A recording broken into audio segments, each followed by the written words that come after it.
Programme के हिस्से में हम बात करेंगे जो पाकिस्तान में टेक का जो सिचुएशन है और ग्लोबली पाकिस्तानियों की क्या रिप्रेजेंटेशन है दुनिया भर में, जो इस वक्त डिजिटल प्लेटफॉर्म्स हैं, जो इंफॉर्मेशन टेक्नोलॉजी है, उसके मुख्तलिफ जो पैराडाइम्स हैं उसमें। पहले से हम बात करते हैं कि आज आलमी टेक्नोलॉजी कंपनियों के जो भारतीय चीफ एग्जीक्यूटिव्स या तो रह चुके हैं या मौजूदा इस वक्त हैं, जरा उन पे नजर दौड़ाते हैं, क्योंकि ये कोई कोइंसिडेंस नहीं है। डेफिनेटली बड़ा सिस्टमैटिक तरीके से ये जो पूरी इस वक्त सूरत हाल है उसके पीछे कुछ ना कुछ किसी ने कुछ सोचा है, और तब ये आज भारतीय जो हैं दुनिया भर में हर तरफ मुख्तलिफ जो टेक कंपनीज हैं या मुख्तलिफ जो प्लेटफॉर्म्स हैं उनमें टॉप पोजीशंस पे हैं।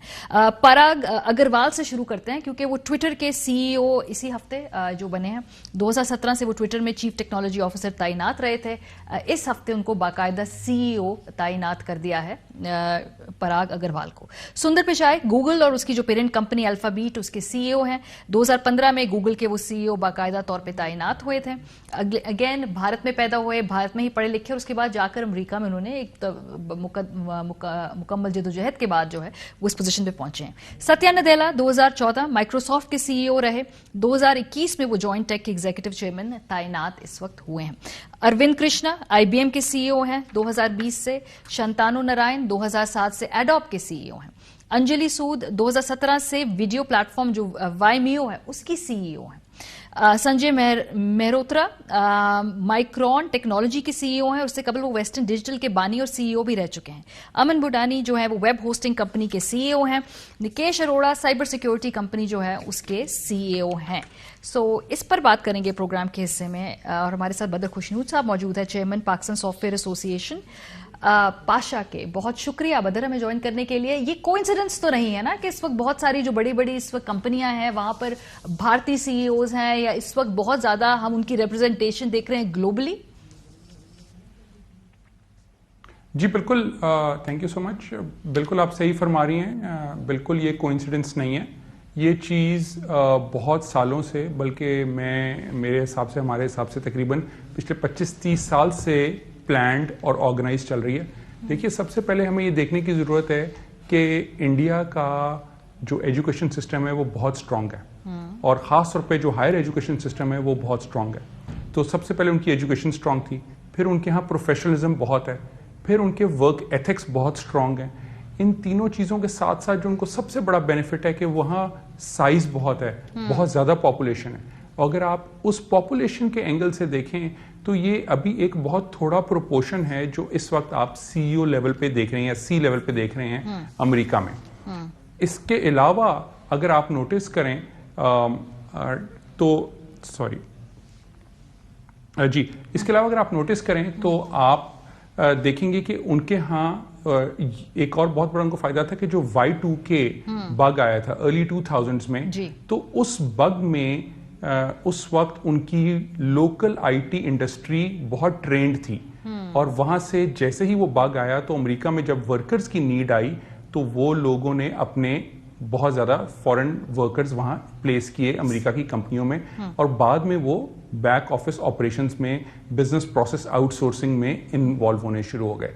उसके बाद याद रखें हमारे यहाँ 9/11 का सिलसिला शुरू हुआ, हमारी कंट्री की पीआर खराब हुई, मगर उनके प्लेस्ड जो वहाँ टीम्स थी, जो वहाँ एम्प्लॉयज थे, वो लोग ग्रो करना शुरू हुए, और आहिस्ता आहिस्ता वहीं पढ़ाई कर कर वो अब इस वक्त सी लेवल तक पहुंच गए। और हम इस चीज में कुछ तकरीबन 15-20 साल कम से कम पीछे हैं। अच्छा। मगर इसमें एक चीज ऐड करता चलूं कि पाकिस्तान पीछे जरूर है, मगर हम लीप फ्रॉग कर सकते हैं, हम बहुत जल्दी आगे जा सकते हैं अगर ये क्वेश्चन मेरा बिल्कुल यही मेरा अगला क्वेश्चन था। आपने कहा हम 10-15 साल पीछे, लेकिन आपने साथ ये भी कहा कि हम कैचअप कर सकते हैं, कैसे?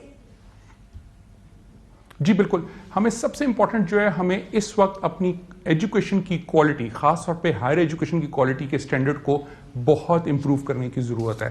हमारा ना सिर्फ करिकुलम आउटडेटेड है, बल्कि हमारी फैकल्टी की रीट्रेनिंग और उनको दोबारा रिफ्रेश करने की बहुत जरूरत है, बिकॉज टेक्नोलॉजी बहुत रैपिडली चेंज कर गई है। सो जो टेक्नोलॉजी में आपको लोगों को बहुत ज्यादा अपग्रेडेशन करने की जरूरत है। तो फैकल्टी, हमारे स्टूडेंट्स और हमारे करिकुलम को ठीक करने की जरूरत है और उसमें थ्योरी के साथ साथ अप्लाइड साइड को लाने की जरूरत है। और इस वक्त हुकूमत पाकिस्तान इस तरफ काम कर रही है।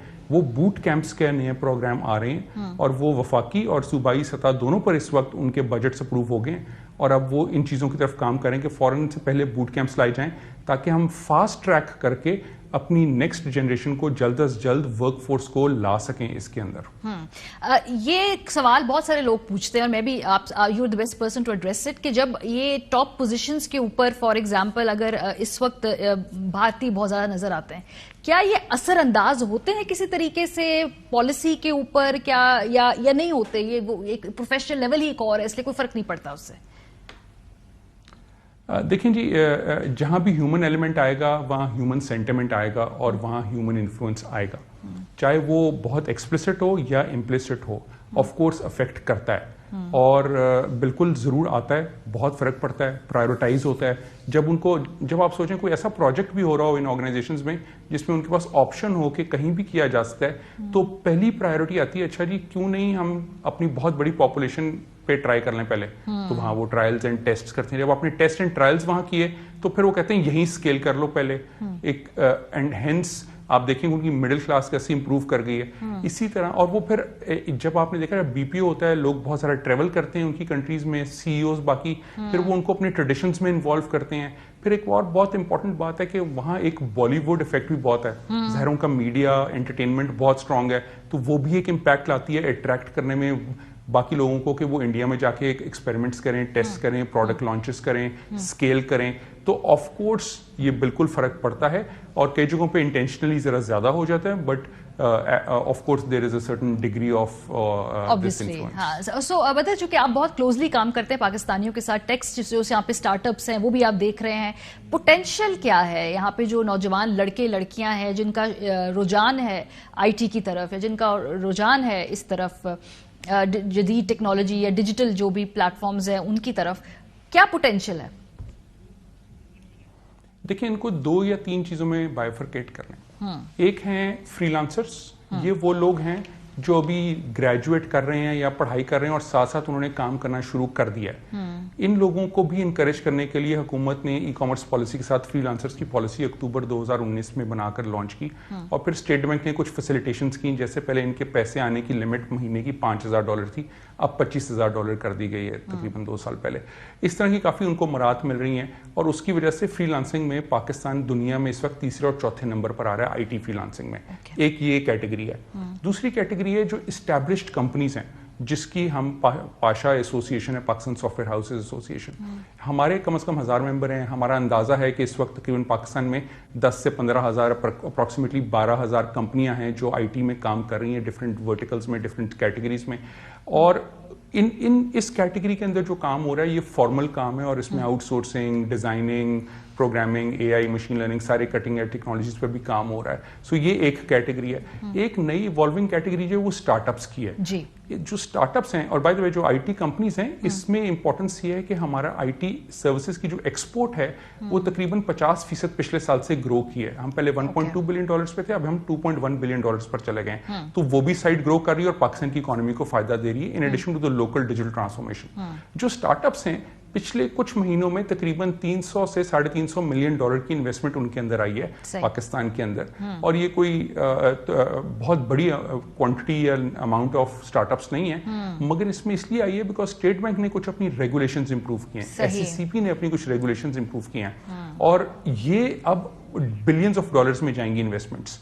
तो ये एक बहुत ही पॉजिटिव जो है ओपनिंग हुई है, जिससे अब स्टार्टअप्स जब आएंगे तो टैलेंट भी इंप्रूव करेगा और हमारे यहाँ लोकल सर्विसेज एंड प्रोडक्ट्स जो हैं वो बहुत बेहतर होनी शुरू हो जाएंगी डिजिटल इकोनॉमी।